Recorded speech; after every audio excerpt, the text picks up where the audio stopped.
Adam, dnes víťazstvo s ročnou 6-4, to znamená, že v priebehu 2 dní vlastne 2 víťazstva nad úhlavným nepriateľom, nad modrými drakmi. Ako si vnímal dnešné stretnutie? Tak dneska sme boli koncentrovaní po celý zápas. Neušlo nám to ku koncu, že nás dobe ako v strednejšom zápase dobehli draci na 8-8. A dnes nám to tam aj padalo, boli tam krásne góly, Angle, Winkler. Mali sme, šťastina bola na našej strane. Veľmi veľa gólov dnes padlo, prakticky z prvých 4 gólov, ak som to dobre narátal, 3 padli z väčšej vzdialenosti.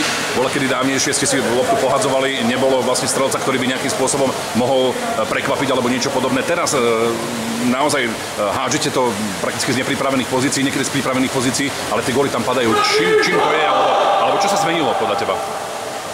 Nezmenilo sa podľa mňa nič, len niektorí hráči si uvedomili, že vedia streliť a že dá sa to aj z takej diaľky a keď majú strelu na to, tak prečo nestreliť? No a skúsili to a im to vošlo. Čo znamená toto vedenie 2-0 vlastne pre Hornec pred nedeľným zápasom? Je to už vlastne match ball? Tak znamená to veľmi veľa. Týmto zápasom sme už jednou nohou tretí, tak povediac. A treba v nedeľu prísť, ukázať, čo vieme a vyhrať zápas a potom užiť si tretie miesto. Pýtal som sa aj hokejho, pýtam sa aj teba, aký zápas teda ty očakávaš v nedeľu od 6. Ako to môže vyzerať?